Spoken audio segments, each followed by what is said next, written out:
Okay, based on a media opportunity that the Centers for Disease Control held with local and national media yesterday, we have received multiple requests and inquiries about our readiness for the eventuality that coronavirus cases may, in fact, manifest themselves in our community.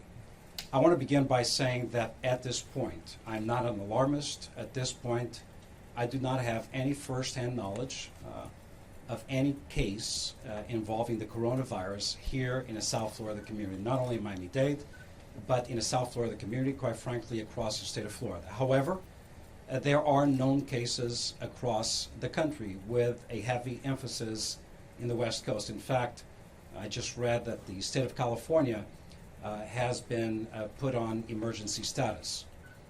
The reason why we're having this press availability is, quite frankly, because of multiple requests for information about our level of readiness.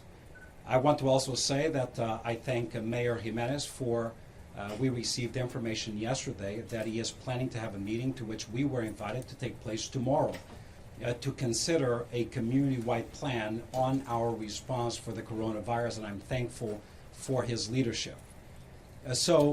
First thing I want to tell individuals is that for the better part of 2 months, when we first detected these cases emanating out of China, we actually discussed this issue and debated this issue at the highest levels of our school system. Just the nature of the virus, the exponential expansion of the virus, how quickly then it spread to other countries and continents, told us that its arrival in this country was not a matter of if it would happen, but when would it happen, and where, and how far, and how widespread would it become. And I think we are on the verge of that. But there is no single case in our schools or in our community. So let's talk a little bit about what we are doing as a school system. From the very first moment that this threat was recognized, to the moment it was recognized as a pandemic, but a national pandemic in China, until it reached the level of global pandemic impacting various continents and countries, we went into action. And the very first thing we did is we pulled up our privileged pandemic plan, read it carefully, and made changes to it to adapt to this new threat. Secondly, we began an awareness campaign with our schools and our community of parents and our own workforce. What I mean is we generated information, easy to read, easy to understand in a multitude of languages that we could place on our social media sites, in our district website that could be passed out at schools, that deals with common sense practices that facing any type of communicable disease, whether it is coronavirus or the common flu, they are effective. So we let parents and students and our community know that the best prevention is, quite frankly, the old, true and tried personal hygiene.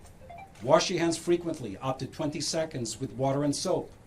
If you're feeling any one of these types of symptoms, fever, body aches, scratchy nose or throat, don't come to school if you're a student. Don't report for work if you are an employee. Why? Because you will be passing on the virus to others. And go seek medical attention. Go to the doctor. Do not postpone it. Not now. The next thing that we let individuals know is that even though this is not coronavirus, probably, it may be one of many strains of the flu. And it is important to recognize that. One of my fears is that we are perhaps paying so much attention to the coronavirus that we are ignoring other strains of the common flu, common cold that, quite frankly, victimize lots and lots of both young people and adults across our country. A number of things that we've done of late also focus on additional measures that we will take as a school system should, in fact, a declared confirmed cases of coronavirus be identified in our community. And here are the things we are ready to do. And these, by the way, some of them were discussed during yesterday's CDC press availability. Some are novel to us. Number one, it is important to continue to sensitize our community with information. We're doing that. Secondly, considering that buses pick up and drop off literally 60,000 plus children every single day, that is the first point of contact between children and our school system. We are installing hand sanitizers in school buses. It's a practice that makes sense. We are placing hand sanitizers at the entrance to the school, departure, and areas of large congregation of students, such as cafeterias, gyms, and venues of the like. Secondly, we are in the process of installing posters with this information throughout every single school and replicating once again this information to be sent home with parents through their children.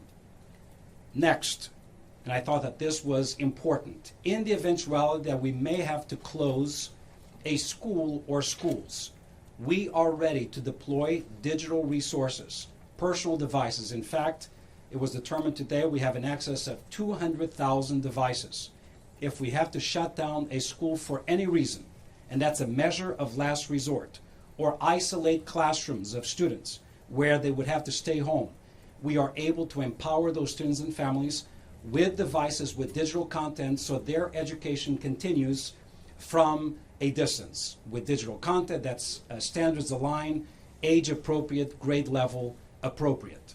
Next, we maintain very aggressive and daily communication with our own Florida Department of Health, as well as our local Department of Health. And as needed, we enter in communication with the Centers for Disease Control. We're following their best practices and recommendations, but we're going steps beyond that as well. One of the things that makes sense to us is we have a presence with telehealth in our schools.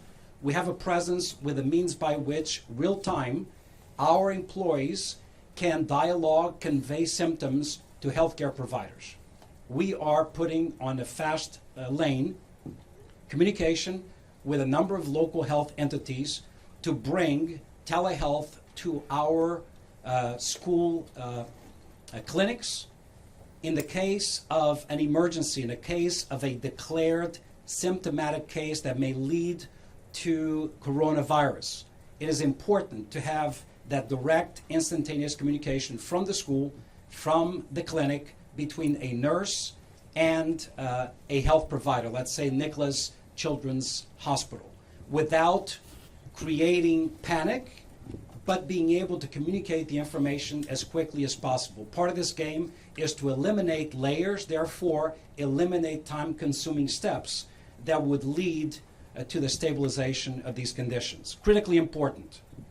We are an immigrant community, and just over the past few days, we received about 50 to 60 students from outside of the country. Typically, the practice and the policy is one, that any student coming in from outside of the country, they have a constitutional legal right to be enrolled in school. We're going to protect that. However, the change now is, because of this possible threat, the students and their families will no longer be registering the students at any one of the schools throughout the community. We will establish 2 reception centers to enroll the students. At those registration sites, one in the north and one in the south, there will be MDCPS staff, but there will be also a certified professional health official, a nurse, to be able to ascertain certain important information. Where are you coming from? Did you make any stop in certain countries on the way here? Why is that important for us? For the same reason that the cruise ships across the world are paying attention, for the same reason that different nations are putting additional protocols to protect their populations. I want to reassert that every single child, native-born immigrant that comes to our school system has a right to a free, high-quality public education. But we find it important at this point to streamline the points of entry and actually add a health person as part of the team that registers the child. Critically important to us.